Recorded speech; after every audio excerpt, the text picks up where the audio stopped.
Assalamualaikum warahmatullahi wabarakatuh. Alhamdulillahi rabbil alamin. Wabihi nasta'inu ala umuri dunya waddin. Wassalatu wassalamu ala ashrafil anbiya'i wal mursalin wa ala alihi wa sahbihi ajma'in. Subhanaka la ilma lana إلا ما علمتنا إنك أنت العليم الحكيم رب اشرح لي صدري ويسر لي أمري واحلل عقدة من لساني يفقه قولي اللهم فقهنا في الدين وعلمنا التأويل وحببنا إلى المسلمين وجعلنا لسان صدق في الآخرين وجعلنا من ورثة جنة النعيم. Amma ba'du, jamaah kaum muslimin yang dirahmati Allah Subhanahu wa taala. Alhamdulillah, pertama-tama tidak lupa senantiasa kita mengawali setiap aktivitas yang kita lakukan dengan kita memanjatkan rasa syukur kehadirat Allah Subhanahu wa taala atas semua limpahan nikmat, taufik, hidayah dan semua kebaikan-kebaikan yang masih Allah berikan kepada kita. Hari ini kita masih dapat menghirup udara baru. Kita ada di hari yang istimewa, di hari Arafah, hari di mana Allah Subhanahu wa taala membuka pintu-pintu ampunan ya bagi hamba-hambanya yang mau bertaubat. Para ulama mengatakan hari terbaik adalah hari Arafah. Maksudnya untuk siangnya dalam setahun ini yang terbaik adalah hari Arafah. Sementara untuk malamnya yang terbaik adalah malam Lailatul Qadar. Dan 10 hari pertama bulan Dzulhijjah ini juga hari-hari terbaik. Kalau untuk malam-malam terbaik itu adalah 10 malam terakhir bulan Ramadan. Yang di dalamnya ada Lailatul Qadar. Tapi untuk siang-siang terbaik itu adalah 10 hari pertama bulan Dzulhijjah yang di dalamnya ada hari Arafah. Keistimewaan hari Arafah, dia bisa diketahui. Antum gak usah nyari-nyari. Kalau Lailatul Qadar nyari-nyari kan? Nyari-nyari ya. Pas itikaf gak ada, ternyata pas gak itikaf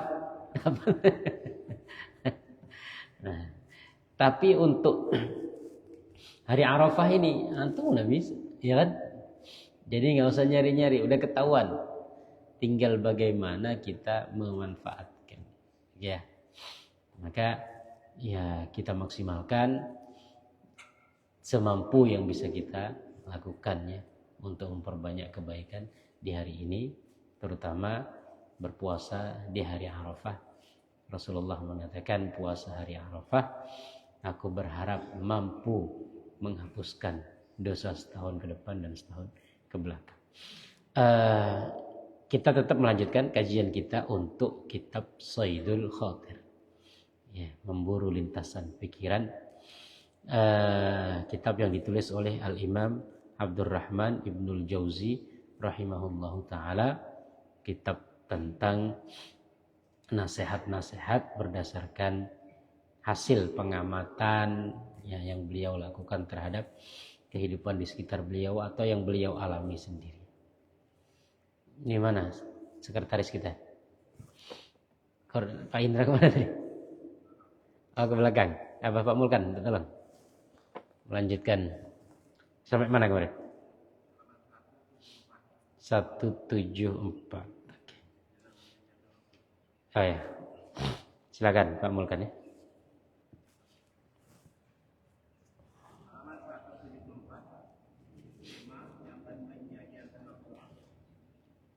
Saya melihat banyak sekali bangsa yang menggunakan waktu untuk hal-hal yang sangat tidak berguna. Malam yang begitu panjang mereka gunakan untuk membicarakan hal-hal yang sangat tidak berguna. Atau membaca tulisan-tulisan yang tidak ada nilainya. Siang dan panjang itu digunakan untuk tidur. Kalaupun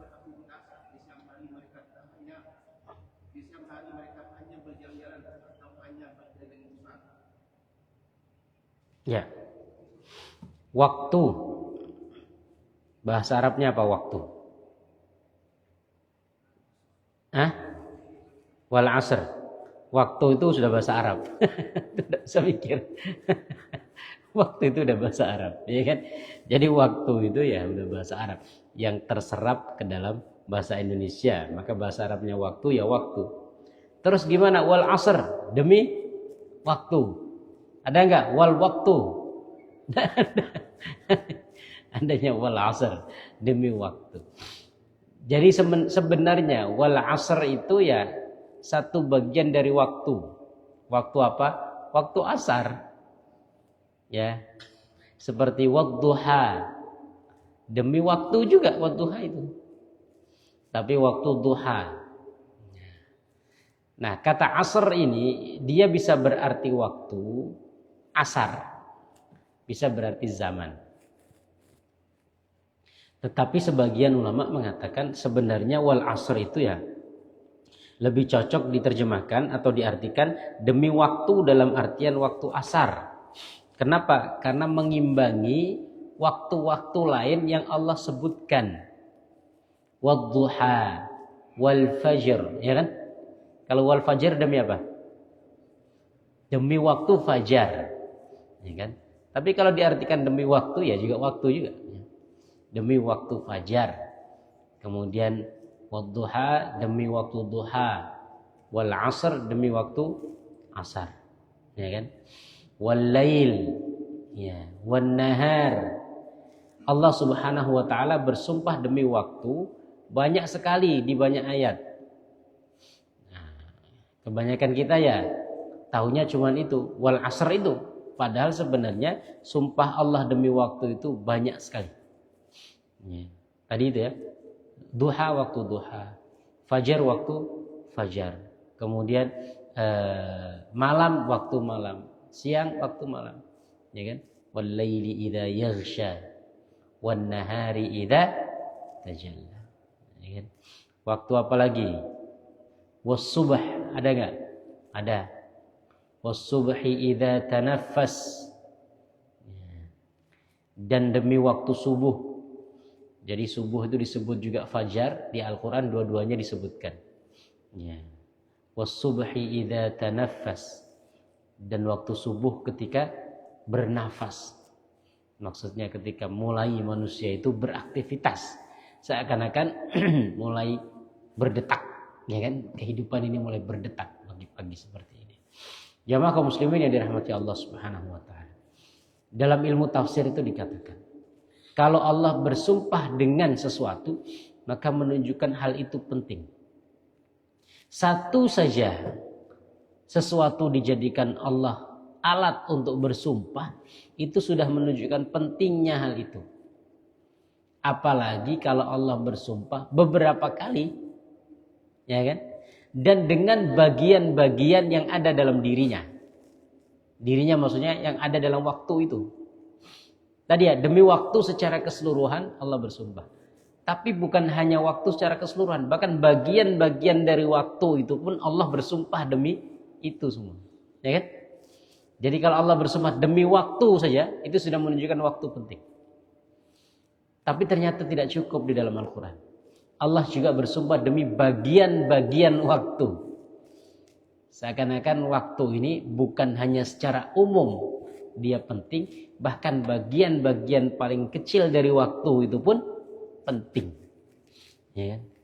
Tadi itu disebutkan mana.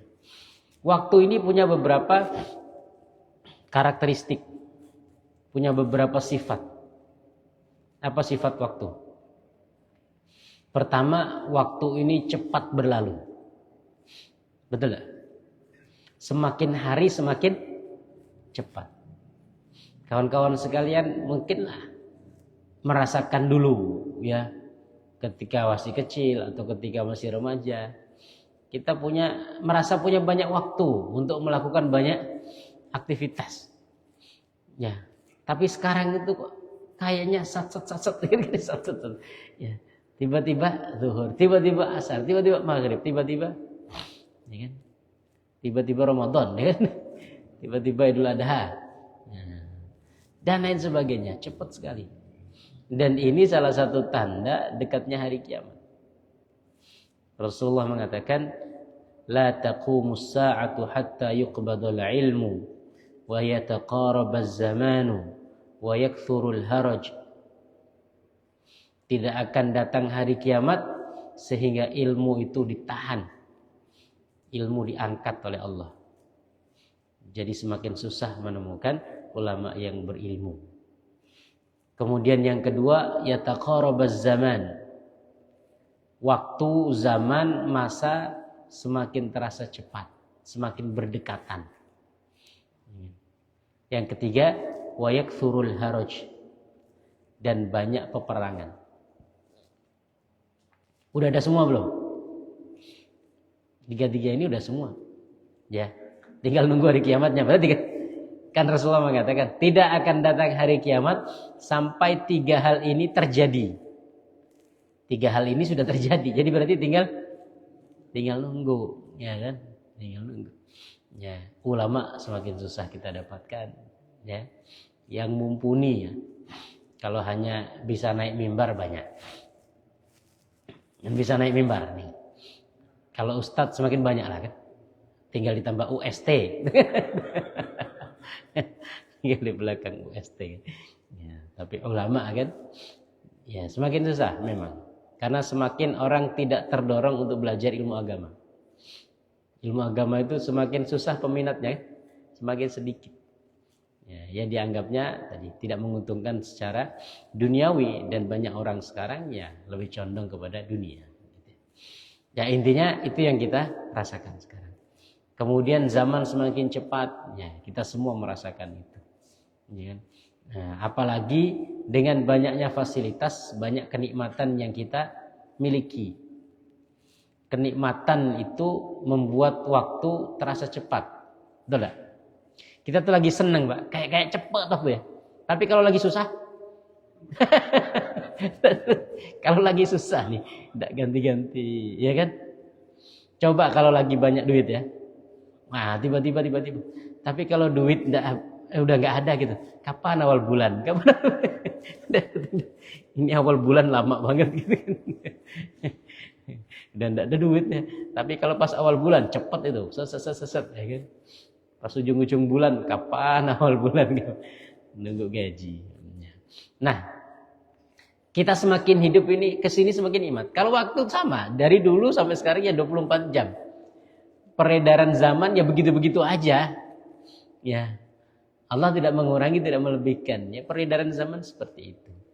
Ya. Wasyamsu wal qamaru bihusban. Matahari dan bulan peredarannya sudah sesuai dengan perhitungan. Ya. Tetapi kita merasakannya ini.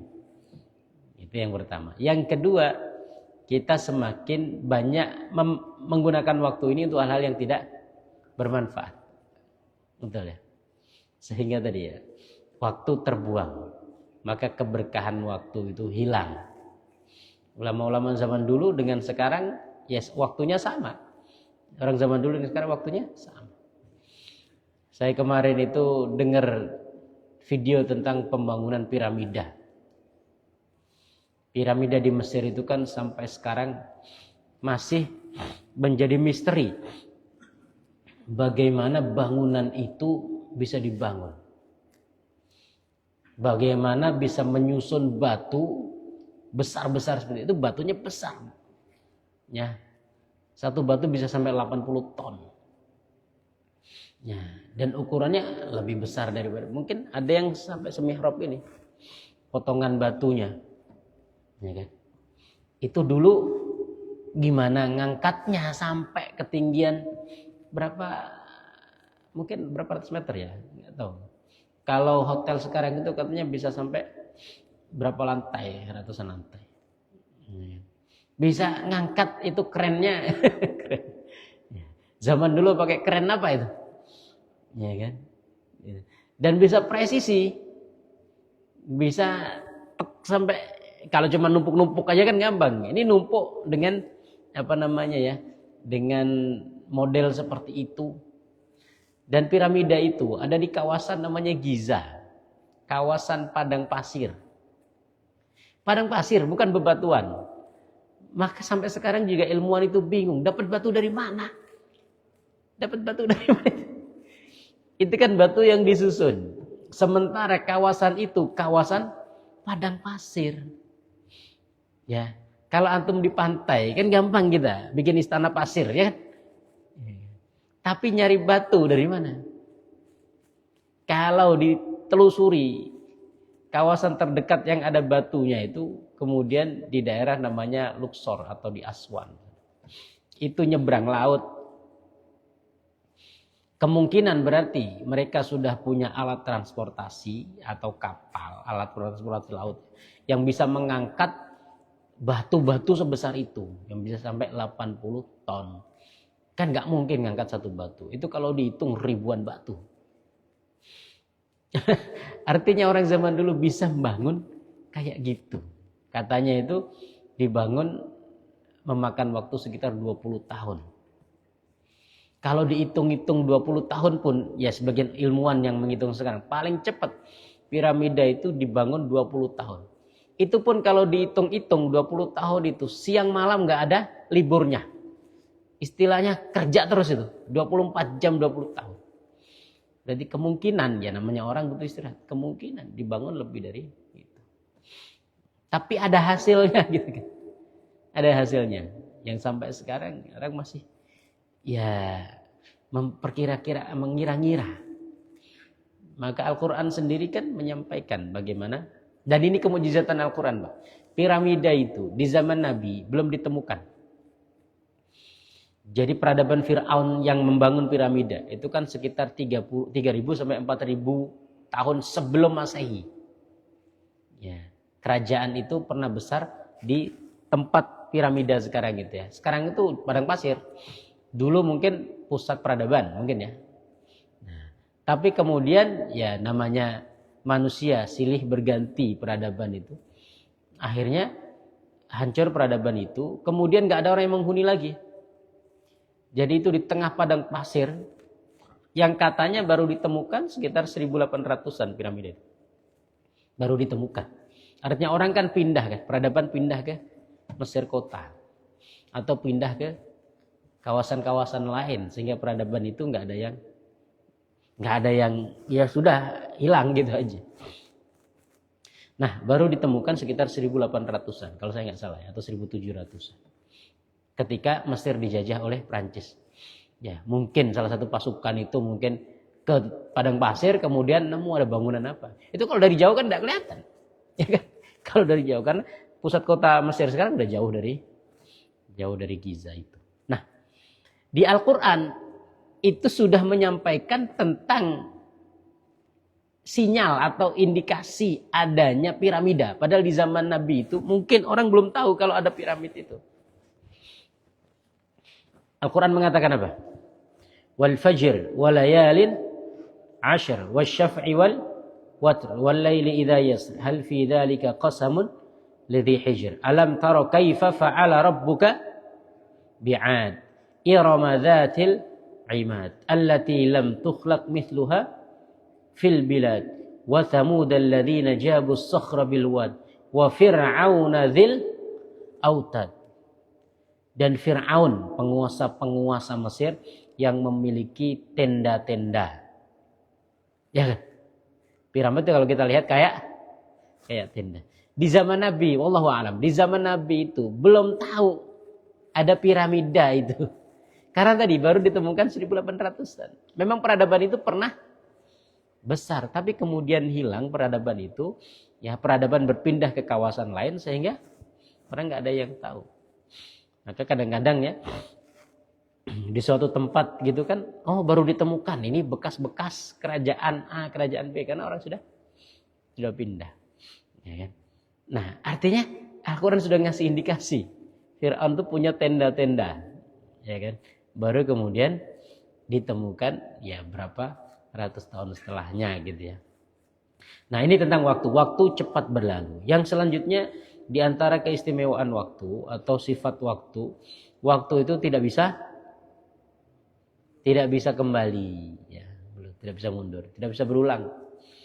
Walaupun jam sama, tapi nilai waktunya beda. Ala laita syababu ya'udu yauman fa ukhbiruhu bima fa'ala al-mushib. Ada seorang penyair tua, dia menyesali ya hari-harinya, kemudian mengatakan, aduhai seandainya masa muda bisa kembali. Seandainya masa muda bisa kembali. Seandainya, namanya seandainya kan tidak bisa. Fa ukhbiruhu bima fa'alal musyibu. Maka di saat itu aku akan sampaikan alangkah menyesalnya orang-orang yang sudah tua. Misalnya orang yang sudah tua. Apalagi sifat waktu. Dia konstan. Konstan maksudnya gimana?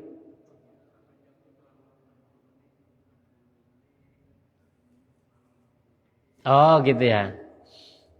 Jadi tetap ya. Zaman dari dulu sampai sekarang memang tetap tadi. Cuman masalahnya yang kita rasakan, ya. Yang kita rasakan sekarang ini semakin hari merasa semakin cepat. Yang selanjutnya waktu itu adalah harta yang paling berharga. Ya. Harta yang paling berharga adalah keluarga. Kalau gitu. Ini lagunya apa itu? Keluarga Cemara.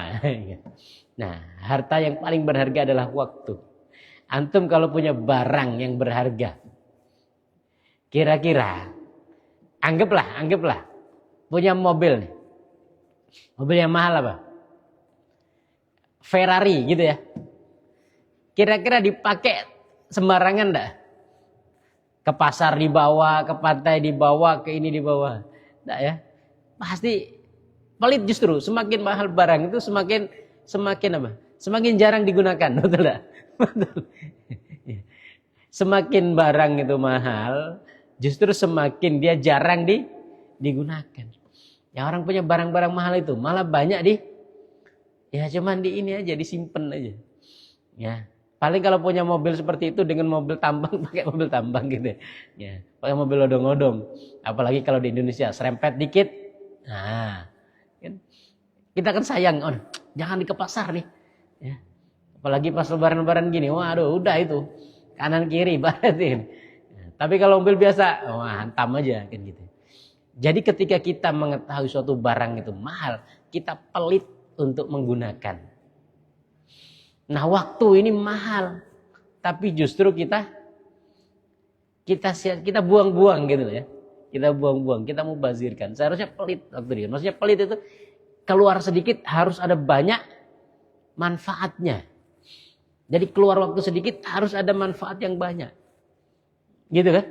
Kita punya barang mahal, keluar sedikit harus dengan suatu kepentingan. Antum punya baju bagus ya. Dipakai tiap hari enggak? Enggak. Pas pesta kan? Pas hari raya, pas Jumatan pasti dipakainya. Keuntungannya besar, makanya nih gitu. Ya kan? Baju bagus, kemeja bagus, dipakai ke kebun. Itu kan namanya buang ya. Nah, waktu ini mahal. Sehingga harusnya keluar sedikit waktu, kita berpikir besar manfaat yang bisa kita ambil. Tapi ini yang dikritik oleh Ibnul Jauzi. Ya, aku melihat banyak orang itu buang waktu, tidak ada manfaat. Dia buang-buang aja, tapi nggak ada kebaikan yang dia ambil. Kita sekarang ini, berapa menit yang kita buang sejak subuh sampai sekarang? Ya, 15-20 menit. Ya. Kita alhamdulillah sudah dapat 1-2 nasihat, ya kan? 1-2 wejangan, 1-2 kalimat-kalimat yang baik. Yang ada orang yang cuman baring-baring, ya kan? Semuanya kan baring-baring. Ada yang ngelamun, enggak jelas, ya kan? Ya, sambil ini. Kan berarti buang dia. Dan waktu enggak bisa direm. Antum mau ngapain pun waktu tetap berjalan. Maka yang perlu kita lakukan adalah bagaimana mengisi itu dengan kebaikan. Antum nggak isi, dia keluar terus. Ya. Sama kayak air, dia keluar terus. Maka tinggal kita manfaatkan untuk apa ini? Ya, untuk nyiram kebun, ya, untuk mandi, ya, untuk ini, untuk itu dan lain sebagainya. Oke, nah aku melihat banyak orang yang tadi ya. Ra'aitu umuman nas yadfa'una zamana daf'an ajiban. In talal lailu fa bihaditsin la yanfa'. Kalau waktu malam tuh panjang digunakan ngobrol, ngalor ngidul kan? Untuk hal-hal yang tidak bermanfaat. Au biqiraati kitabin fihi ghazatun wa samarun. Atau ada sebagian yang baca ya, tapi baca perkara-perkara atau buku-buku yang tidak penting. Buku ini ya banyak macamnya ya. Kalau bagi saya semua ilmu itu bermanfaat. Tetapi ada prioritas. Ada prioritas ya. Artinya ketika kita baca buku, ya kan? Itu baik. Tapi penting nggak untuk kita? Bapak-bapak semuanya baca buku itu kan sudah habis waktu, kemudian juga pikiran ke bawah ya. Tapi kalau hanya untuk komik bermanfaat ada? Untuk usia bapak-bapak nih, komik Shinchan lagi. Ya kan ada manfaatnya gitu loh. Artinya ya tetap ada manfaatnya untuk kalangan tertentu. Tapi bagi kita ada prioritas. Ya sama-sama habis 1 jam untuk baca buku, lebih baik baca buku tafsir, ya kan? Lebih baik baca buku hadis, baca buku fikih, ya kan? Ya dengan usia-usia kita yang sekarang ini, begitu kan? Oke, kita lanjut.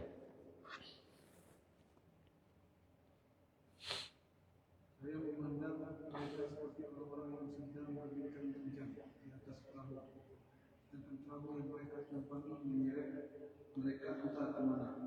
Namun hal itu tidak disadari. Jelas sekali orang yang saya lihat paham akan makna kehidupan ini dan mempersiapkan bekal untuk menjalani perjalanan abadi. Keadaan manusia yang berbeda-beda. Perbedaan terjadi akibat perbedaan taraf ilmu dan wawasan yang mereka miliki. Oke. Wara'aitu mana tadi? Ya. Fashabbahtuhum bil mutahadditsina fi safinatin. Aku melihat mereka seperti orang-orang yang ngobrol, berbincang-bincang di atas kapal. Yang kapal itu membawa dia ya kan kepada suatu tujuan. Artinya gini, ya kita ngabisin waktu, bukan ngabisin waktu ya. Kita ngapain pun waktu kita di jalan, ya kan? Ada pepatah Arab itu, astagfirullah. Saya lupa. Terjemahannya setidaknya kayak gini.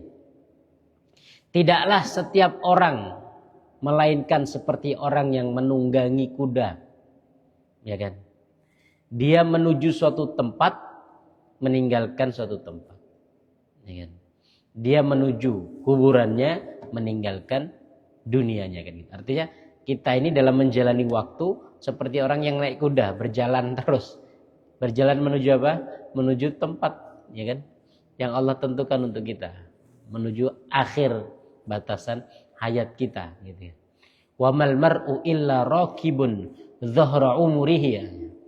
Tidaklah seseorang kecuali dia sebenarnya menunggang ya punggung umurnya. Lupa lagi. Oke, itu ya intinya kita seperti menunggang kuda yang membawa kita kepada akhir kehidupan kita. Ya, lanjut. Di antara manusia orang yang memiliki kesadaran akan makna hidup selalu mencari tahu dan memperbanyak bekal untuk perjalanan yang abadi hingga mereka memperoleh keuntungan yang berlipat ganda. Adapun yang lalai, mereka membawa bekal sekadarnya atau mungkin keluar dari negeri tanpa satu tempat bekal apapun. Alangkah banyaknya orang yang berjalan dan telah melalui jalan yang panjang, namun tetap tidak beroleh bekal apapun. Ya. Wa ra'aitun nadirina qad fahimu. Ini yang beliau amati ya, yang diamati oleh penulis Ibnu Jauzi. Tadi beliau mengatakan, saya melihat kebanyakan orang membuang waktunya sia-sia. Tidak digunakan untuk kebaikan. Tetapi sebagian kecil aku juga melihat mereka paham dengan itu. Fahimu ma'nal wujud. Mereka memahami hakikat makna wujud, eksistensi. Fahum fi ta'bi'atiz zadi wa ta'ahhubi lirrahil. Dia selalu berusaha untuk membawa bekal dan mempersiapkan pergi dari dunia ini. Pernah dengar nasihatnya Nabi kepada Mu'adz? kepada Mu'ad atau kepada Abu Dzar. Abu Dzar ya, tidak salah, kepada Abu Dzar. Ada 4 nasihat yang beliau sampaikan. Ya Aba Dzarrin, jaddidis safinata fa innal bahra 'amiq. Wahai Abu Dzar, perbaiki kapalmu. Sesungguhnya lautan itu dalam. Dicek terus iman kita ini. Ya kan? Jadi lautan kehidupan yang kita lalui ini dalam. Sekali tenggelam sudah. Maka harus dicek terus kapalnya. Dicek terus keimanan kita. Jaddidis safinata fa innal bahra 'amiq. Wa khudhiz zada kamilan fa innas safara ba'id. Persiapkan bekal yang sempurna karena perjalanannya jauh. Perjalanannya panjang. Akhirat jauh lebih lama daripada dunia dan tidak ada waktu untuk kembali dari. Maka persiapkan bekal dengan baik. Al-Quran juga banyak mengatakannya. Ya ayyuhalladzina amanu taqullah wal tanzur nafsum ma qaddamat lighad. Wahai orang-orang yang beriman, bertakwalah kepada Allah. Hendaklah setiap orang memperhatikan bekal yang sudah dia persiapkan untuk hari esok. Bekal yang sudah disiapkan untuk hari esok. Wa khudhiz zada kamilan fa innas safara ba'id. Ya, persiapkan bekal selengkap-lengkapnya, perjalanannya kita jauh. Wa khaffifil himla fa innal 'aqabata ka'ud. Kita disuruh bekalnya cukup sempurna, tapi beban jangan berat-berat. Karena perjalanan ini mendaki. Ya, perjalanan ini mendaki. Sekarang kita perlu cerdas juga ya. Bukan cerdas gimana ya. Saya itu pengalaman beberapa kali. Kalau mudik itu. Saya kirim dulu baju-baju. Jadi ya kita kalau mudik bawa barang ini. Anak ada 4 ya. Kerucil-kerucil gitu kan. Kemudian nanti bawa koper, bawa ini. Itu kan repot itu. Maka saya paketkan dulu kargo. Jadi semuanya ya sekitar 2 minggu 3 minggu sebelum pulang gitu ya. Udah packing baju, barang dan sebagainya itu udah kerdus kirim. Sekarang kan agak gampang kan. Kirim kargo, seminggu nyampe ke Jawa, ya kan? Jadi kita bawa bekal seadanya aja gitu aja. Beban-beban jangan. Nah, dulu kan bawa koper kanan kiri, ya anak atas belakang.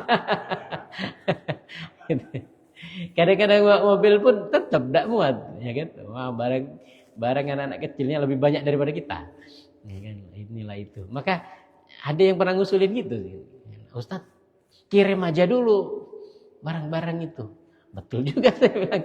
Akhirnya baju-baju barang-barang yang kira-kira nanti dipakai di sana kirim dulu, ya kan gitu. Nah ini ya. Jadi kita disuruh bawa bekal yang sempurna, tapi ringankan beban, kata Rasulullah. Ringankan beban maksudnya dosa, tanggung jawab, amanah. Ya. Banyak orang sekarang berebut untuk mengemban tanggung jawab, mencari posisi kedudukan. Ya. Padahal semua itu adalah beban. Perjalanan kita ini naik di akhirat itu, kaud, naik, mendaki. Ya.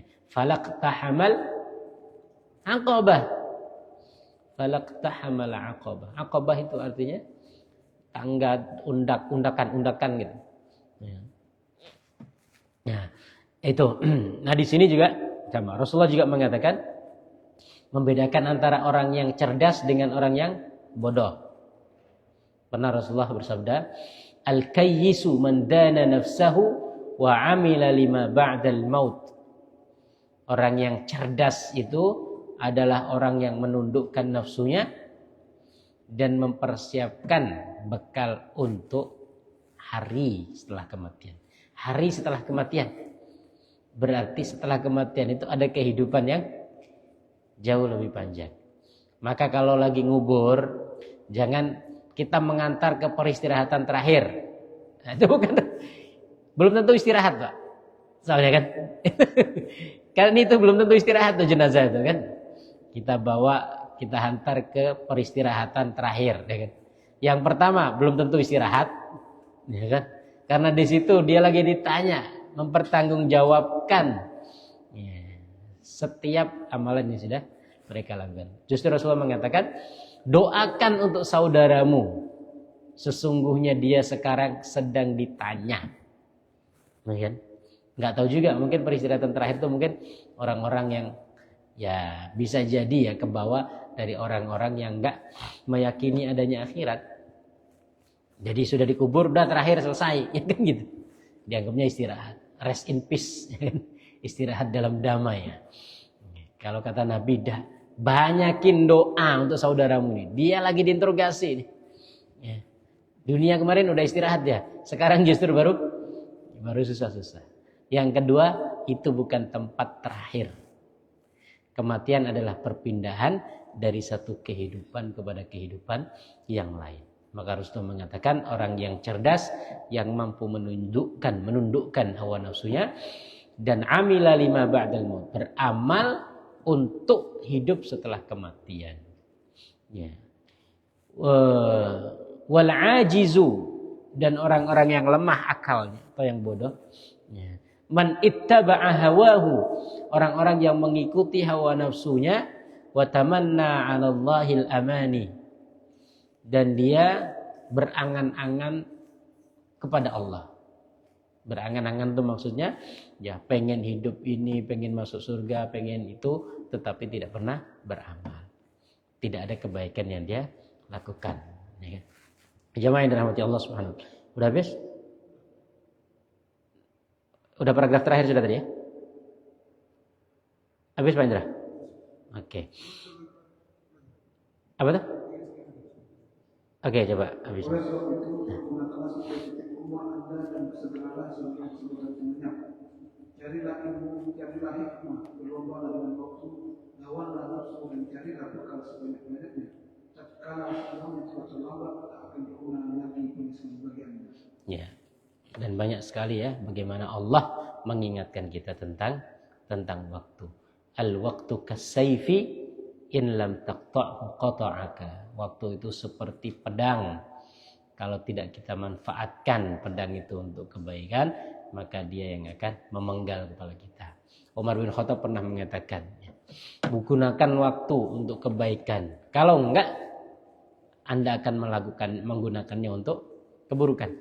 Karena tadi waktu ini jalan terus. Tinggal bagaimana kita memanfaatkan. Kalau tidak dimanfaatkan untuk kebaikan, pasti akan nih justru digunakan untuk keburukan. Jamaah kaum muslimin dirahmati Allah Subhanahu wa taala, ini yang bisa kita kaji untuk hari ini. Besok hari raya Idul Adha.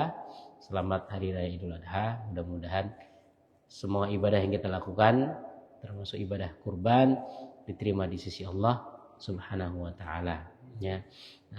Mudah-mudahan kita bisa meneladani Nabi Ibrahim alaihissalam, karena Idul Adha ini ya peristiwa yang identik dengan Nabi Ibrahim.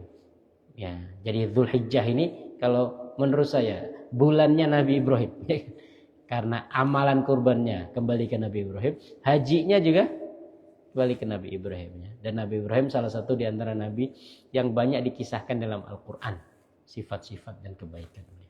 Subhanakallahumma wa bihamdika asyhadu an la ilaha illa anta astaghfiruka wa atubu ilaik. Assalamualaikum warahmatullahi wabarakatuh.